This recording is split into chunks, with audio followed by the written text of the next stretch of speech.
Ya baik, selamat siang kelas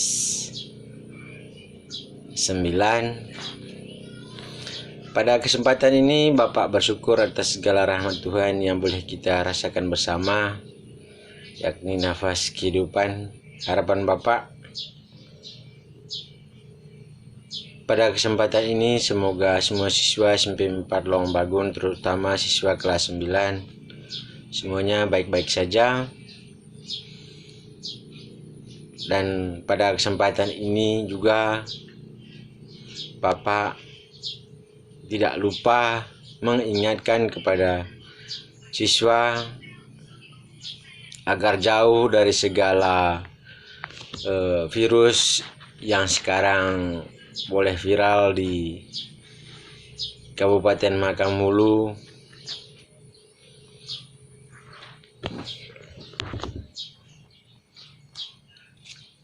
atau virus yang mengglobal.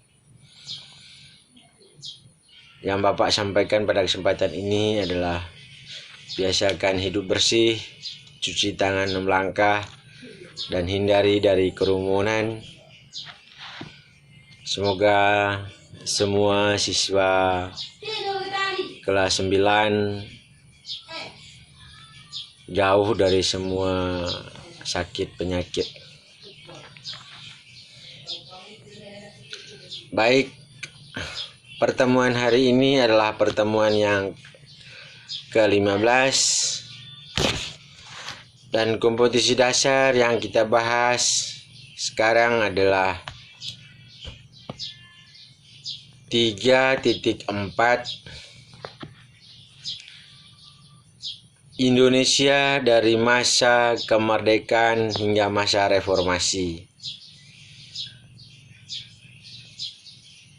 Pengembangan kompetensi dari 3.4 adalah 3.44 masa Orde Baru 1966 sampai 1998, dan yang ke-3.4.5 masa reformasi hingga sekarang. Dua tema ini yang kita bahas pada pagi hari ini.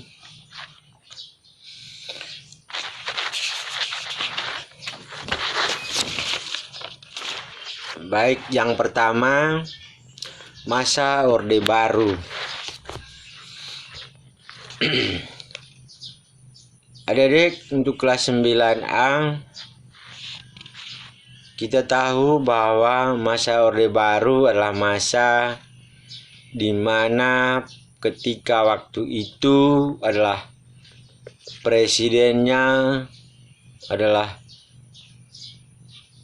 Presiden Soeharto, dan beliau menjabat selama 32 tahun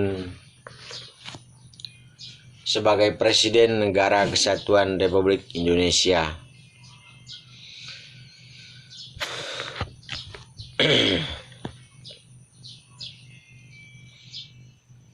Subtema dari masa Orde Baru: 1. Perkembangan politik.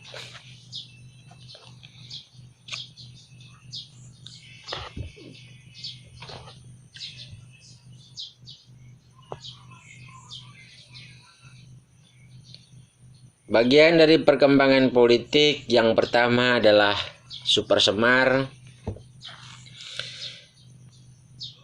yang kedua adalah penataan stabilitas politik, yang ketiga penyederhanaan partai politik, yang keempat pemilihan umum, yang kelima pedoman penghayatan pengamalan Pancasila, dan yang keenam dwi fungsi ABRI.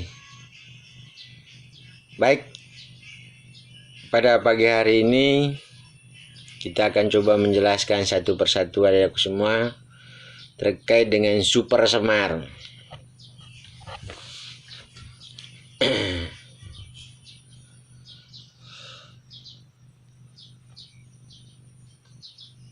Pasca penumpasan G30S PKI, pemerintah ternyata belum sepenuhnya berhasil melakukan penyelesaian politik terhadap peristiwa tersebut.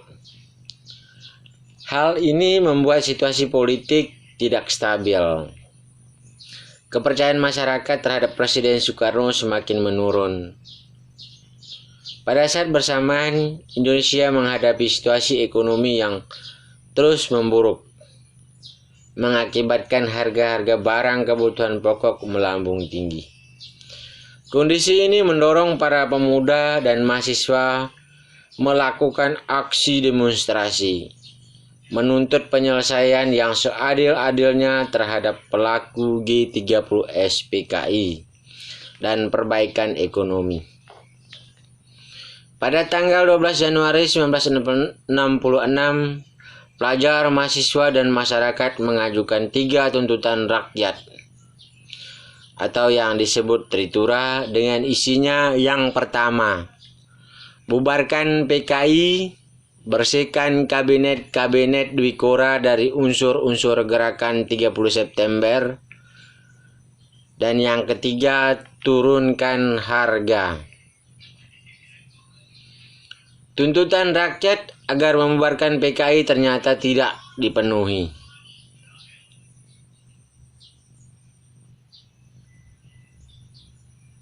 Untuk menenangkan rakyat, Presiden Soekarno mengadakan perubahan Kabinet Dwi Kora menjadi Kabinet 100 Menteri. Perubahan ini belum dapat memuaskan hati rakyat karena di dalamnya masih terdapat tokoh-tokoh yang terlibat di dalam peristiwa G30S PKI. Pada saat pelantikan Kabinet 100 Menteri pada tanggal 24 Februari 1966, para mahasiswa, pelajar, dan pemuda memenuhi jalan menuju Istana Merdeka. Aksi itu dihadang oleh pasukan Cakrabirawa, sehingga menyebabkan bentrok antara pasukan Cakrabirawa dengan para demonstran yang menyebabkan gugurnya mahasiswa Universitas Indonesia bernama Arif Rahman Hakim. Insiden berdarah yang terjadi ternyata menyebabkan krisis politik semakin memuncak.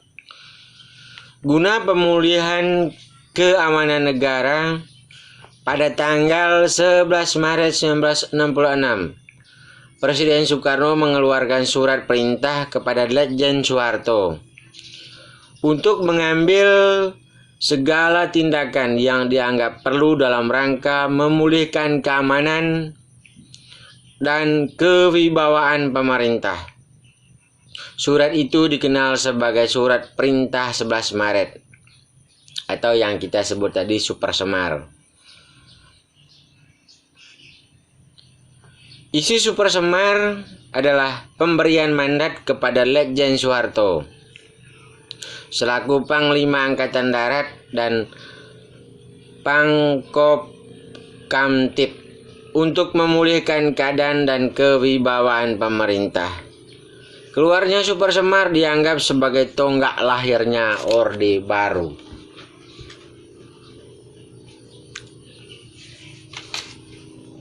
Yang ke-B, penataan stabilitas politik. Penataan stabilitas politik pada masa Orde Baru yang dilakukan yang pertama adalah pemulihan politik luar negeri Indonesia bebas aktif. Dengan dikeluarnya sejumlah ketetapan yang menjadi landasan politik luar negeri Indonesia, di antaranya adalah Ketetapan MPR nomor 12/MPRS 1966 tentang kebijaksanaan politik luar negeri RI bebas aktif. Yang kedua, pemulihan hubungan dengan Malaysia. Pemulihan hubungan Indonesia dan Malaysia dimulai dengan diadakannya perundingan Bangkok yang dilaksanakan pada tanggal 29 Mei dan 1 Juni 1966 yang menghasilkan perjanjian Bangkok. Selanjutnya pada tanggal 11 Agustus 1966 ditandatangani Persetujuan Pemulihan Hubungan Indonesia-Malaysia di Jakarta. Persetujuan ini ditandatangani oleh Adam Malik dari Indonesia dan Tun Abdul Razak dari Malaysia. Yang ketiga, kembali menjadi anggota PBB. Pada tanggal 28 September 1966, Indonesia kembali menjadi anggota Perserikatan Bangsa-Bangsa. Keputusan untuk kembali menjadi anggota PBB dikarenakan pemerintah menyadari bahwa manfaat yang diperoleh Indonesia selama menjadi anggota. Kembalinya Indonesia menjadi anggota disambut baik oleh PBB. Hal ini ditunjukkan dengan dipilihnya Adam Malik sebagai Ketua Majelis Umum PBB untuk masa sidang tahun 1974. Yang keempat, ikut memperkasai pembentukan ASEAN. Berdirinya ASEAN ditandai dengan penandatangani Deklarasi Bangkok pada tanggal 8 Agustus 1967. Tujuan dari pembentukan ASEAN ini adalah untuk meningkatkan kerjasama regional, khususnya di bidang ekonomi dan budaya. Tokoh-tokoh yang menandatangani Deklarasi Bangkok adalah Adam Malik, Menteri Luar Negeri Indonesia. Yang kedua, S. Raja Ratman, Menteri Luar Negeri Singapura. Tun Abdul Razak, Pejabat Perdana Menteri Malaysia. Dan Tanan Komat, Menteri Luar Negeri Thailand. Dan Narcisco Ramos, Menteri Luar Negeri Filipina.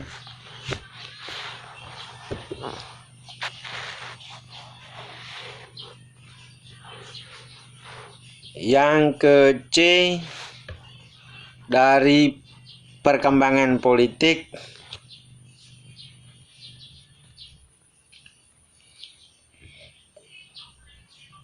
yaitu penyederhanaan partai politik. Maaf adik-adik semua. Yang ke-C,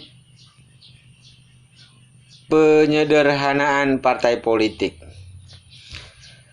Pada masa Orde Baru, pemerintah melakukan penyederhanaan politik dan penggabungan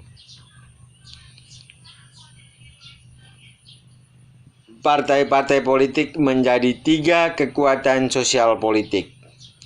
Penggabungan partai-partai politik tersebut tidak didasarkan pada kesamaan ideologi, tetapi lebih atas persamaan program. 3 kekuatan sosial politik itu adalah sebagai berikut. Yang pertama, Partai Persatuan Pembangunan, yang merupakan gabungan dari NU, Parmusi, PSII, dan Perti. Yang kedua, Partai Demokrasi Indonesia, yang merupakan gabungan dari PNI, Partai Katolik, Partai Murba, IPKI, dan Parkindo. Dan yang ketiga adalah golongan karya atau yang disebut Golkar. Penyederhanaan partai-partai politik ini didasari oleh alasan-alasan tertentu seperti kasus pada masa demokrasi parlementer. Masih ingat adik-adik semua demokrasi parlementer? Ya, nanti di akhir daripada pembelajaran ini kita akan bahas bersama-sama lagi. Banyaknya partai politik pada masa itu justru menghambat pembangunan. Penyebab bukan saja karena persaingan antara partai politik, melainkan juga persaingan dalam tubuh partai politik itu sendiri, yang dinilai dapat mengganggu stabilitas politik.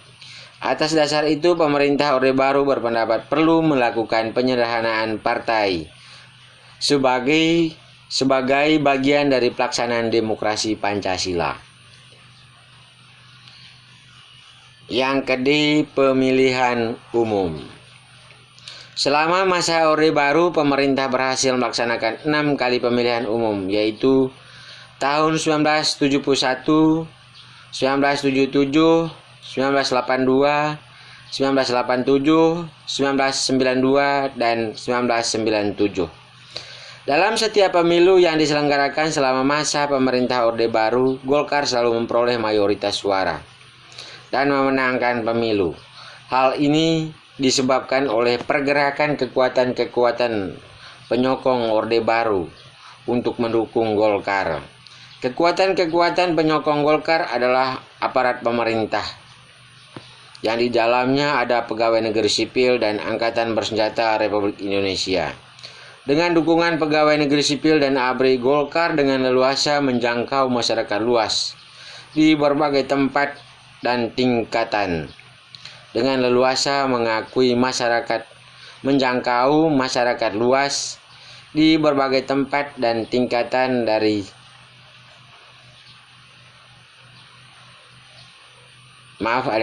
saya ulangi. Dengan dukungan pegawai negeri sipil dan ABRI, Golkar dengan leluasa menjangkau masyarakat luas di berbagai tempat dan tingkatan. Dari tingkatan masyarakat atas sampai bawah, dari kota sampai pelosok desa. Yang keempat, pedoman penghayatan dan pengamalan Pancasila.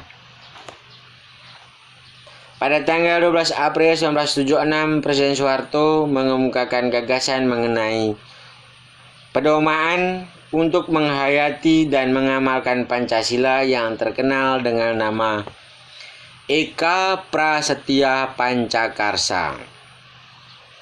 Untuk mendukung pelaksanaan Pancasila dan UUD 1945 secara murni dan konsekuen.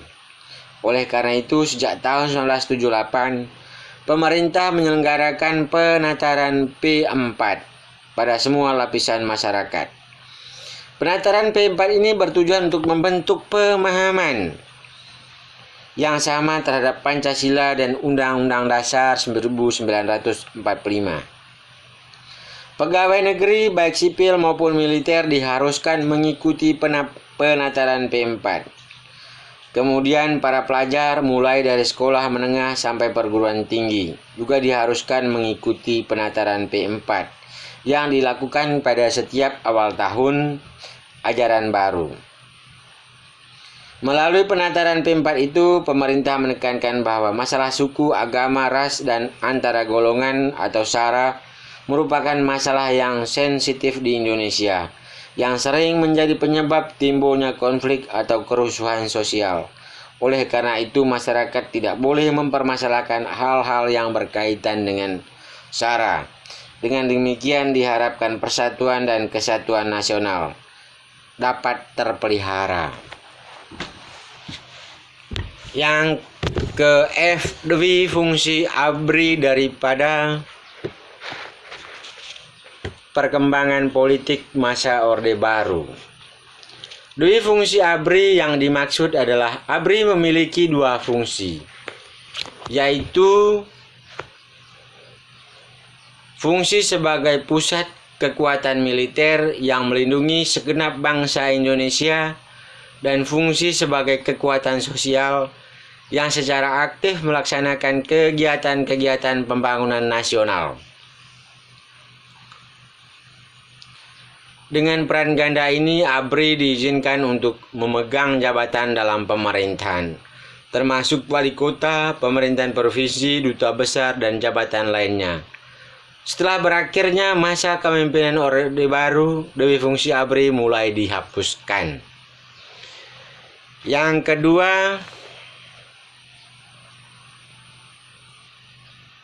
kedua dari masa Orde Baru, perkembangan ekonomi.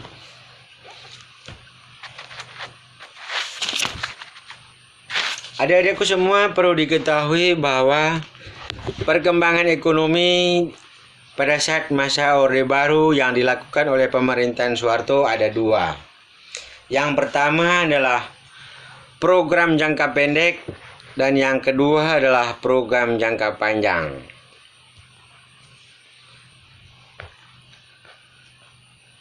Baik, kita bahas program jangka pendek pada masa Orde Baru yang dilakukan oleh pemerintahan Soeharto. Program jangka pendek dalam rangka penyelamatan ekonomi nasional diwujudkan dengan stabilitas dan rehabilitasi ekonomi. Pada awal tahun 1966, tingkat inflasi mencapai 650%. Maka pemerintah tidak dapat melakukan pembangunan dengan segera, tetapi harus melakukan stabilitas dan rehabilitasi ekonomi terlebih dahulu. Stabilisasi yang dimaksud adalah pengendalian inflasi supaya harga-harga tidak melonjak terus secara cepat. Rehabilitasi yang dimaksud adalah rehabilitasi fisik terhadap prasarana dan alat-alat produksi yang banyak mengalami kerusakan. Stabilisasi dan rehabilitasi ekonomi yang dilakukan membuahkan hasil yang cukup baik. Tingkat inflasi yang semula mencapai 650% berhasil ditekan menjadi 120% pada tahun 1967 dan 80% pada tahun 1968. Keadaan ekonomi Indonesia terus membaik hingga pada tahun 1969 pemerintah siap melaksanakan program jangka panjang. Program jangka panjang yang dilakukan pada saat pemerintahan Orde Baru diwujudkan dengan pelaksanaan rencana pembangunan jangka panjang 25 tahun. Pembangunan jangka panjang dilakukan secara periodik setiap 5 tahun yang disebut pelita. Pelita 1 yang dilaksanakan pada tanggal 1 April tahun 1969 sampai 1 Maret 1974. Sekali lagi adikku semua, mungkin saya salah ucap. Berita pertama yang dilaksanakan pada tahun 1969, tepatnya tanggal 1 April sampai berakhir pada tanggal 1 Maret 1974. Sasaran yang hendak dicapai adalah pangan sandang, perbaikan prasarana perumahan rakyat, perluasan lapangan kerja, dan kesejahteraan rohani. Berita 1 lebih menitik beratkan pada sektor pertanian. Pelaksanaan berita 1 telah membuahkan hasil yang cukup mengembirakan. Antara lain, produksi beras telah meningkat dari 11,32 juta ton menjadi 14 juta ton. Pertumbuhan ekonomi rata-rata 3% menjadi 6,7% per tahun. Pendapatan rata-rata penduduk dari $80 Amerika dapat ditingkatkan menjadi $170 Amerika. Tingkat inflasi dapat ditekan menjadi 47,8% pada akhir pelita 1. Pelita yang kedua, tanggal 1 April 1974 sampai 31 Maret 1979. Sasaran yang hendak dicapai pada masa ini adalah pangan, sandang, perumahan, sarana dan prasarana, mensejahterakan rakyat, dan memperluas lapangan kerja.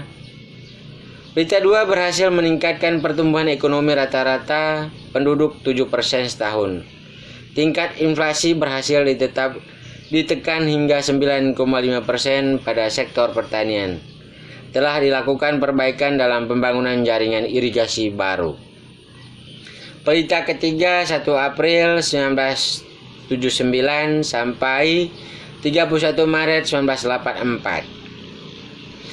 Pelita ketiga lebih menekankan pada trilogi pembangunan yang bertujuan terciptanya masyarakat yang adil dan makmur berdasarkan Pancasila dan Undang-Undang Dasar 1945.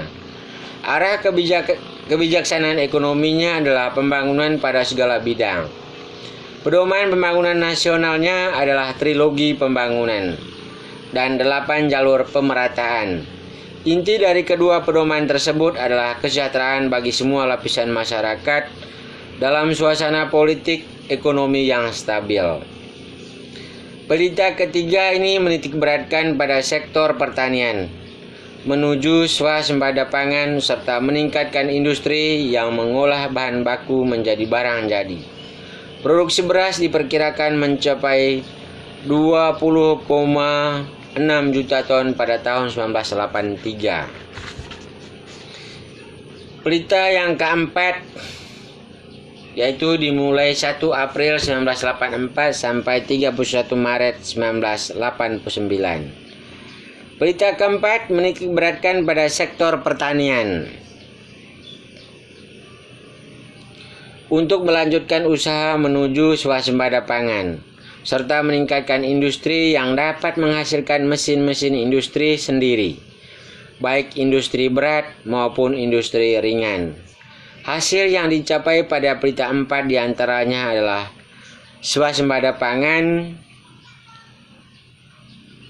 dengan produksi beras mencapai 25,8 juta ton pada tahun 1984. Kesuksesan ini mendapatkan penghargaan dari FAO atau Organisasi Pangan dan Pertanian Dunia pada tahun 1985.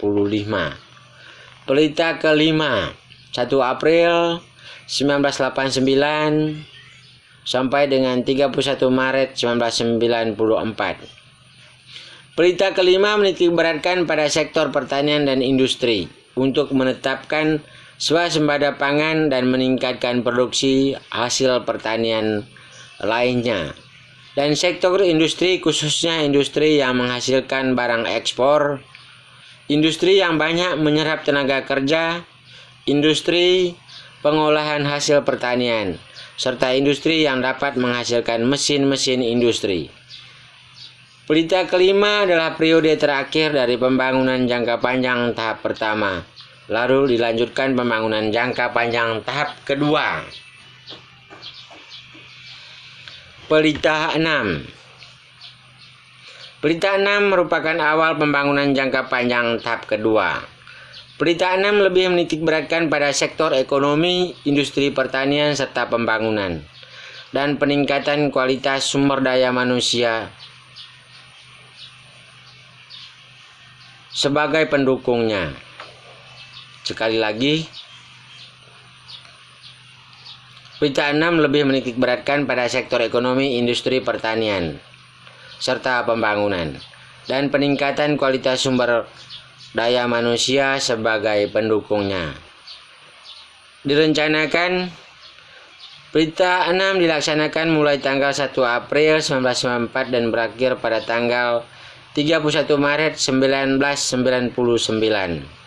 Namun pada tahun 1977 Indonesia dilanda krisis keuangan yang berlanjut menjadi krisis ekonomi dan akhirnya menjadi krisis kepercayaan terhadap pemerintah. Akibatnya berita 6 tidak dapat dijalankan sesuai dengan yang direncanakan. Baik, yang ketiga adik-adik semua, dari masa Orde Baru. Kehidupan masyarakat Indonesia pada masa Orde Baru. Yang pertama, pengembangan temanya adalah kehidupan sosial.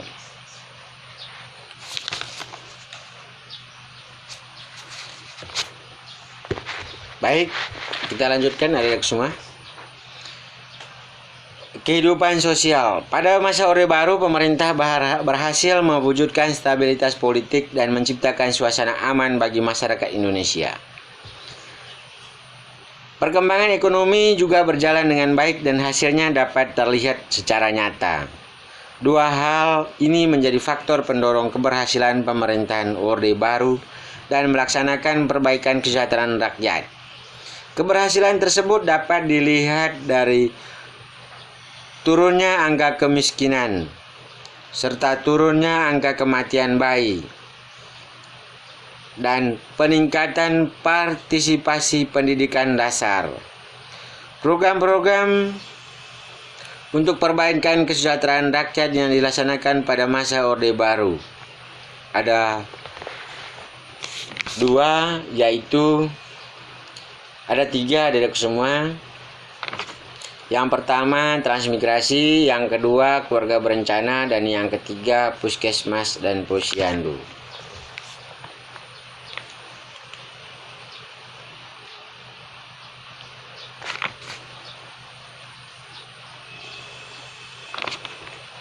Yang ke B dari kehidupan masyarakat Indonesia pada masa Orde Baru, yaitu pendidikan.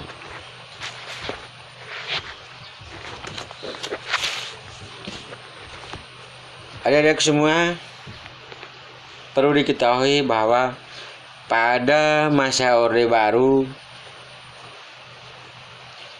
pokok-pokok penting kebijakan yang dilakukan oleh pemerintah adalah pendidikan.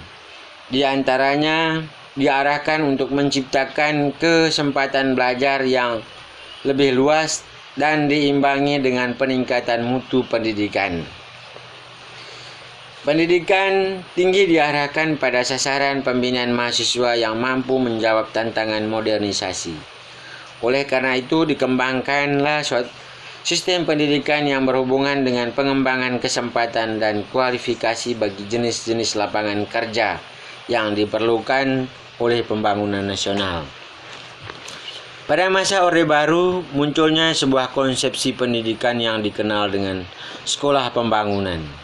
Konsep ini diajukan oleh Masyuri SH selaku Menteri Pendidikan dan Kebudayaan. Dalam konsepsi sekolah pembangunan, para siswa dikenalkan kepada jenis-jenis dan lapangan serta lingkungan kerja. Hal ini dimaksudkan agar mereka dapat melihat kemungkinan untuk memberikan jasa melalui karyanya. Anak-anak didik tidak hanya diberi pelajaran teori tetapi juga diperkenalkan kepada jumlah pekerjaan yang kira-kira dapat mereka lakukan.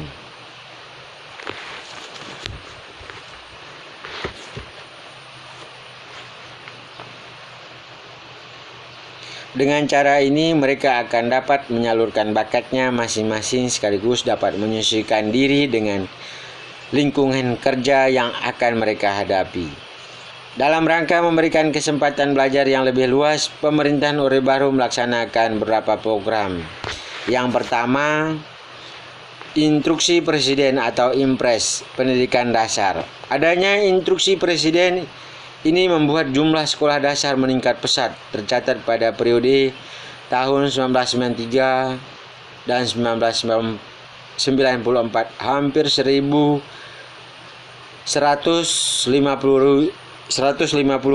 unit SD Impres telah dibangun. Yang kedua, program pemberantasan buta huruf yang dimulai pada tanggal 16 Agustus 1978.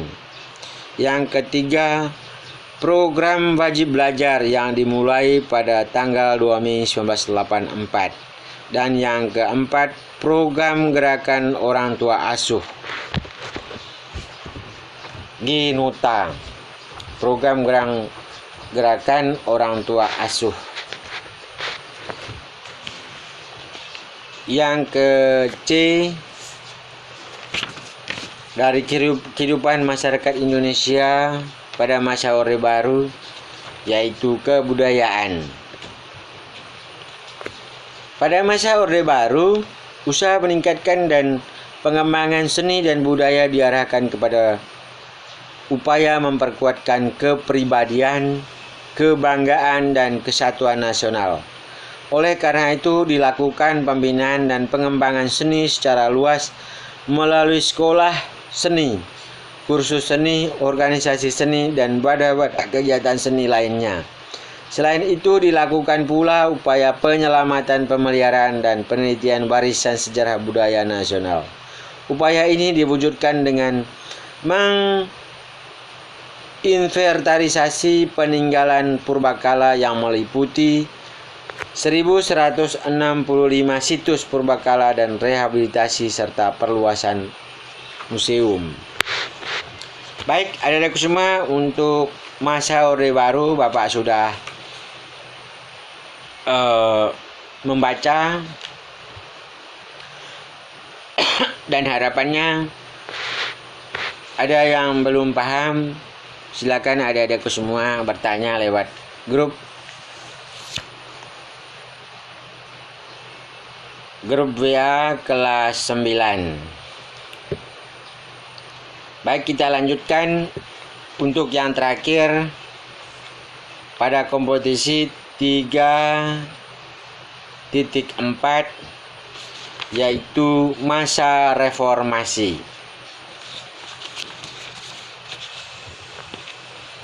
Masa reformasi sejak lengsernya Soeharto tahun 1998 hingga sekarang.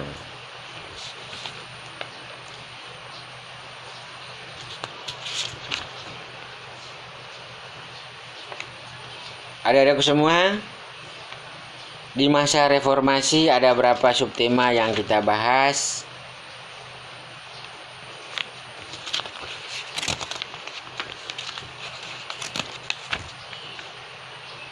Ada empat, maaf ya adik semua, ada 4.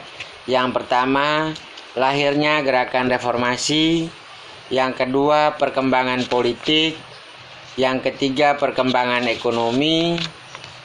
Dan yang keempat, kehidupan masyarakat Indonesia pada masa reformasi. Baik, kita satu persatu akan bahas adik semua.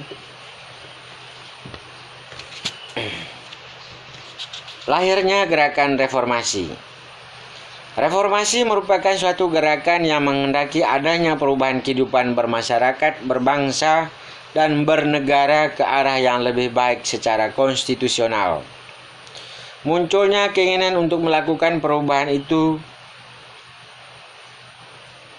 disebabkan oleh dampak negatif dari kebijakan yang dilaksanakan oleh pemerintah Orde Baru.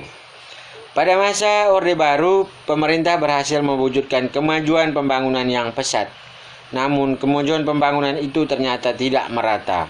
Hal ini tampak dengan adanya kemiskinan di sejumlah wilayah yang justru menjadi penyumbang terbesar devisa negara seperti di Riau, Kalimantan Timur, dan Papua.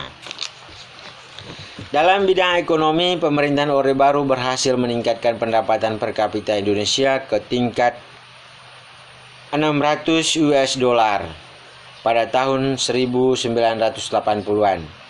Kemudian meningkat lagi sampai 1.300 US dollar pada 1990-an. Namun kebijakan pemerintahan Orde Baru yang terlalu memfokuskan pertumbuhan ekonomi ternyata menjadi pemicu terbentuknya mentalitas dan budaya korupsi di kalangan para pejabat di Indonesia. Selain itu, pelaksanaan kebijakan politik yang cenderung otoriter dan sentralistik tidak memberikan ruang demokrasi dan kebebasan rakyat untuk berpartisipasi penuh dalam proses pembangunan. Dampak-dampak negatif inilah yang kemudian mendorong munculnya keinginan rakyat Indonesia untuk melakukan perubahan dalam kehidupan bermasyarakat, berbangsa, dan bernegara. Gerakan reformasi diawali dengan krisis moneter yang melanda Thailand pada awal Juli 1977. Krisis moneter ini menguncang nilai tukar mata uang negara-negara di Asia, seperti Malaysia, Filipina, Korea, dan Indonesia. Rupiah yang berada pada posisi nilai tukar 2.500 per dolar menjadi sekitar 17.000 per dolar pada bulan Januari 1998. Kondisi ini berdampak pada jatuhnya bursa saham Jakarta, bangkrutnya perusahaan-perusahaan besar di Indonesia yang menyebabkan terjadinya pemutusan hubungan kerja secara besar-besaran, dan kenaikan harga-harga kebutuhan pokok yang tidak terkendali. Keadaan kemudian diperparah dengan terkuaknya praktek korupsi, kolusi, nepotisme di dalam kalangan para pejabat pemerintah. Demonstrasi mahasiswa berskala besar terjadi di seluruh Indonesia. Tuntutan mahasiswa dalam aksi-aksinya adalah penurunan harga sembako, Yang kedua, penghapusan monopoli, kolusi, korupsi, dan nepotisme, serta menuntut Presiden Soeharto turun dari jabatannya. Pada tanggal 12 Mei 1998, 4 orang mahasiswa tewas bertembak peluru aparat keamanan saat demonstrasi menuntut Presiden Soeharto mundur. Penembakan ini menyulut demonstrasi yang lebih besar pada tanggal 13 Mei 1998. Terjadinya kerusuhan, pembakaran, dan penjarahan di Jakarta dan Solo. 1998 terjadinya kerusuhan, pembakaran, semua, mohon maaf, saya ulangi atau saya akan baca kembali. Pada tanggal 13 Mei 1998 terjadi kerusuhan, pembakaran, dan penjarahan di Jakarta dan Solo. Tanggal 14 Mei 1998 demonstrasi mahasiswa semakin meluas. Para demonstran mulai menduduki gedung-gedung pemerintah di pusat di daerah di Jakarta. Ribuan mahasiswa mendukung gedung MPR DPR. Mereka berupaya menemui pimpinan MPR DPR agar mengambil sikap yang tegas. Selanjutnya tanggal 18 Mei 1998 Ketua MPR DPR Harmoko meminta Presiden Soeharto turun dari jabatannya. Akhirnya pada tanggal 21 Mei 1998 Presiden Soeharto menyatakan mengundurkan diri sebagai presiden dan menyerahkan jabatan presidennya kepada wakilnya yaitu Badarudin Habibie. Peristiwa pengunduran diri Presiden Soeharto ini menandai berakhirnya masa pemerintahan Orde Baru selama 30 tahun dan dimulainya masa reformasi. Yang kedua, perkembangan politik. Adik-adik semua, perkembangan politik pada masa reformasi. Yang pertama atau A, Sidang Istimewa MPR 1998. Pada tanggal 10 sampai 13 November 1998, MPR mengadakan sidang istimewa untuk menetapkan langkah pemerintah dalam melaksanakan reformasi di segala bidang.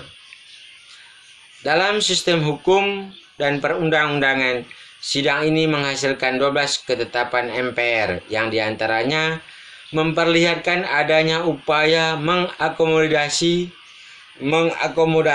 tuntutan reformasi.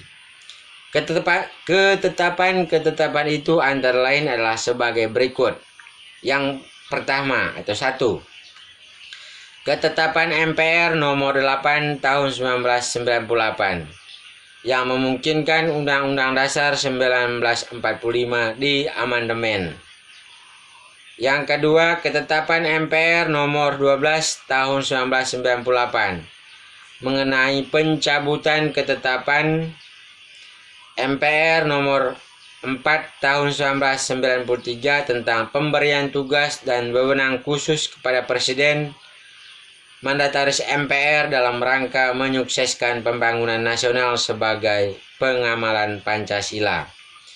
Yang ketiga, ketetapan MPR nomor 13 tahun 1998 mengenai pencabutan ketetapan MPR nomor 2 tahun 1978 tentang pedoman penghayatan dan pengamalan Pancasila. Eka Prasetya Pancakarsa. Yang keempat, ketetapan MPR nomor 13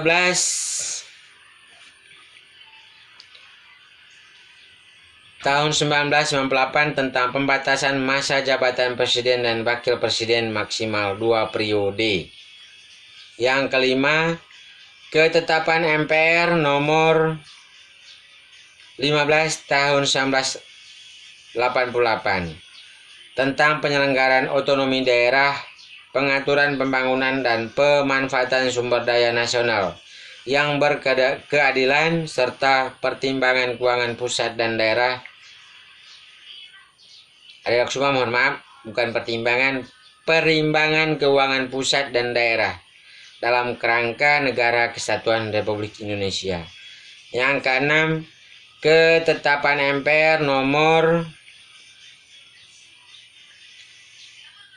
Nomor 11 tahun 1998 tentang penyelenggaraan negara yang bersih dan bebas dari KKN. Yang ke-B, otonomi daerah. Otonomi daerah adalah sebuah hak atau wewenang dan kewajiban daerah otonom untuk mengatur dan mengurus sendiri urusan pemerintahan dan kepentingan masyarakat setempat, sesuai dengan peraturan perundang-undangan. Otonomi daerah pada masa reformasi dilaksanakan secara lebih demokratis dari masa sebelumnya. Pembagian hasil eksplorasi dan eksploitasi sumber daya alam antara pemerintah pusat dan daerah juga disesuaikan dengan kebutuhan daerah untuk meningkatkan kesejahteraan masyarakat di daerah. Penerapan otonomi daerah tersebut diiringi dengan perubahan sistem pemilu berupa penyelenggaraan pemilu langsung untuk mengangkat kepala daerah mulai dari gubernur hingga bupati dan wali kota. Dengan pelaksanaan otonomi daerah ini diharapkan dapat meminimalkan ancaman disintegrasi bangsa. Yang ke-C, pencabutan pembatasan partai politik. Kebebasan berpolitik pada masa reformasi dilakukan dengan pencabutan pembatasan partai politik. Dengan adanya kebebasan untuk mendirikan partai politik, pada pertengahan bulan Oktober 1998 sudah tercatat sebanyak 80 partai politik dibentuk menjelang pemilihan umum tahun 1999. Partai politik yang terdaftar mencapai 141 partai. Setelah diverifikasi oleh KPU, sebanyak 48 partai saja yang berhak mengikuti pemilihan umum. Dalam hal kebebasan berpolitik, pemerintah juga telah mencabut larangan mengeluarkan pendapat, berserikat, dan mengadakan rapat umum. Yang ke-D dari perkembangan politik, penghapusan dwi fungsi ABRI. Pada masa reformasi, dwi fungsi ABRI dihapuskan secara bertahap, sehingga ABRI berkonsentrasi pada fungsi pertahanan dan keamanan. Kedudukan ABRI dalam MPR jumlahnya sudah dikurangi dari 75 orang menjadi 38 orang. ABRI yang semula terdiri atas 4 angkatan, yang termasuk Polri, mulai tanggal 5 Mei 1999, Polri memisahkan diri menjadi Kepolisian Negara Republik Indonesia. Istilah ABRI berubah menjadi Tentara Nasional Indonesia. Yang ke-E, penyelenggaraan pemilu. Sejak dimulainya masa reformasi hingga tahun 2015, pemerintah telah melaksanakan 4 kali pemilihan umum, yaitu pemilu tahun 1999, 2004, 2009, dan 2014. Berbeda dengan pemilu-pemilu pada masa Orde Baru yang hanya diikuti oleh 3 partai politik, pemilu pada masa reformasi diikuti oleh banyak partai politik. Meskipun diikuti oleh banyak partai politik, pemilu pada masa reformasi berlangsung aman dan tertib. Pemilu tahun 2004 adalah pemilu pertama yang memungkinkan rakyat untuk memilih presiden secara langsung. Cara pelaksanaannya benar-benar berbeda dari pemilu sebelumnya. Pemilu tahun 2004 dilaksanakan minimal 2 tahap dan maksimal 3 tahap. Tahap pertama adalah pemilu legislatif. Untuk memilih partai politik dan anggotanya yang dicalonkan menjadi anggota DPR, DPRD, dan DPD. Tahap kedua adalah pemilu presiden. Adik-adikku semua, tahap kedua adalah pemilu presiden putaran pertama. Pada tahap ini, pasangan presiden dan wakil presiden dirilis secara langsung oleh rakyat.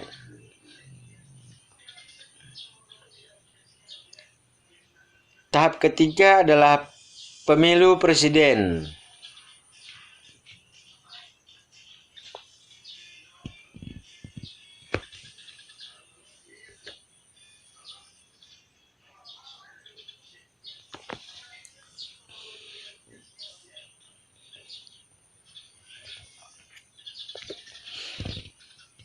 Pemilu presiden putaran kedua adalah tahap terakhir yang hanya dilaksanakan apabila pada tahap kedua belum ada pasangan calon presiden yang mendapatkan 50% suara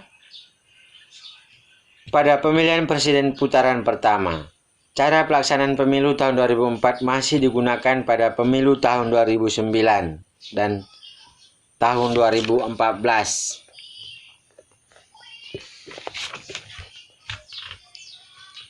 Yang ketiga, dari masa reformasi adik-adik semua, perkembangan ekonomi.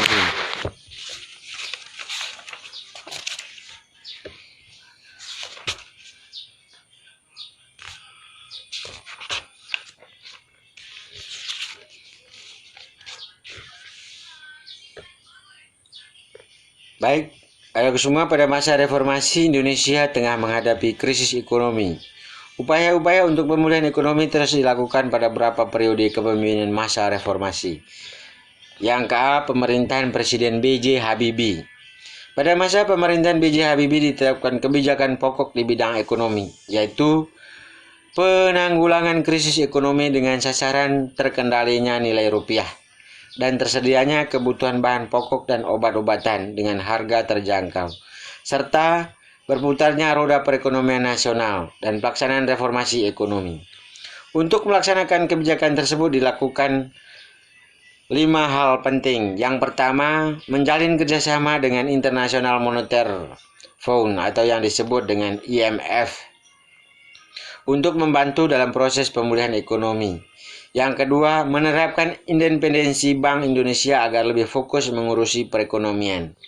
Yang ketiga, melikuidasi beberapa bank yang bermasalah. Yang keempat, menaikkan nilai tukar rupiah terhadap dolar Amerika hingga di bawah Rp10.000. Yang kelima, membentuk lembaga pemantau dan penyelesaian masalah utang luar negeri. Upaya-upaya penyelesaian krisis keuangan dan perbaikan ekonomi yang dilakukan berhasil menaikkan nilai tukar rupiah terhadap dolar Amerika, yaitu 6.700 per dolar Amerika pada bulan Juni 1999, namun rupiah kembali melemah mencapai 8.000 per dolar.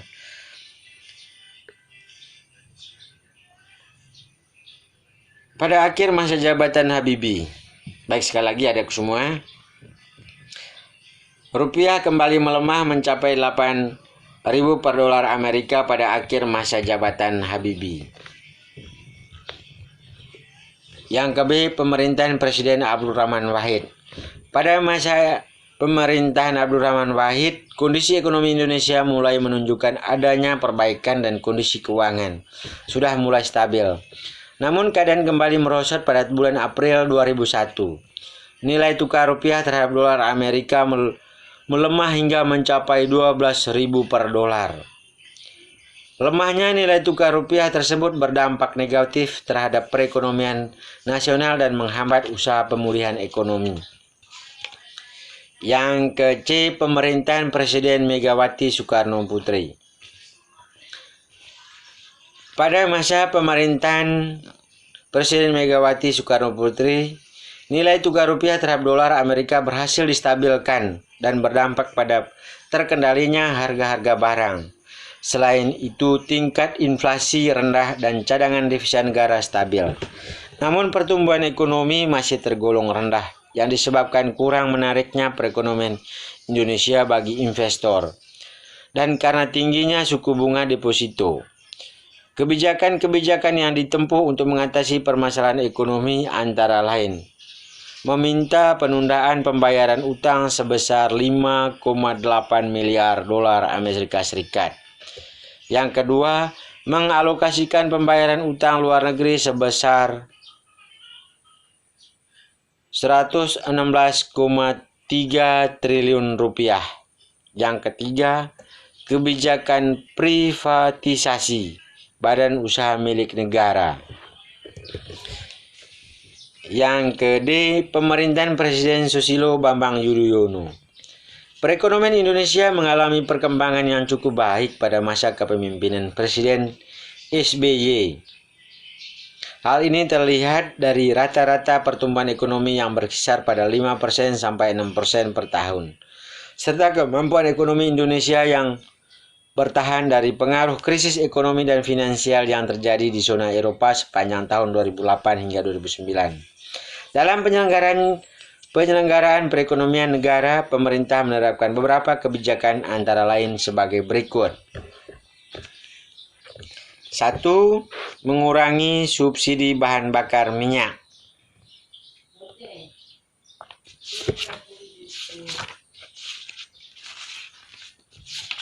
Yang kedua, pemberian bantuan langsung tunai. Dan yang ketiga, pengurangan utang luar negeri. Baik, adik-adik semua. Yang keempat, kehidupan masyarakat Indonesia pada masa reformasi. Yang pertama, kehidupan sosial. Yang kedua, pendidikan. Dan yang ketiga, kebudayaan. Baik, kita satu persatu kita akan bahas, adik-adik semua. Mohon maaf.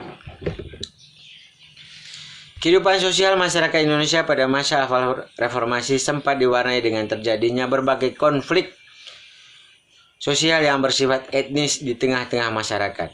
Hal ini disebabkan oleh kondisi sosial masyarakat yang kacau akibat lemahnya hukum dan kondisi ekonomi negara yang tidak kunjung membaik, mengakibatkan sering terjadi gesekan-gesekan dalam masyarakat.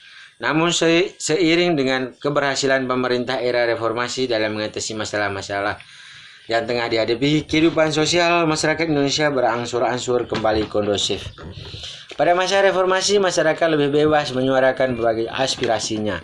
Hal ini didukung dengan adanya reformasi di bidang komunikasi. Media massa seperti surat kabar dan majalah dapat menyalurkan aspirasi dengan gagasan secara bebas. Dicabutnya ketetapan untuk meminta surat izin terbit bagi media massa cetak, sehingga media massa cetak tidak lagi khawatir dibredel melalui mekanisme pencabutan surat izin terbit. Yang ketiga, pendidikan. Sesuai dengan agenda reformasi bidang pendidikan, terutama masalah kurikulum yang harus ditinjau paling sedikit 5 tahunan. Pemerintah pada masa reformasi melakukan beberapa kali perubahan kurikulum. Kurikulum tersebut adalah sebagai berikut. Kurikulum berbasis kompetisi, itu yang pertama. Yang kedua, kurikulum tingkat satuan pendidikan, KTSP.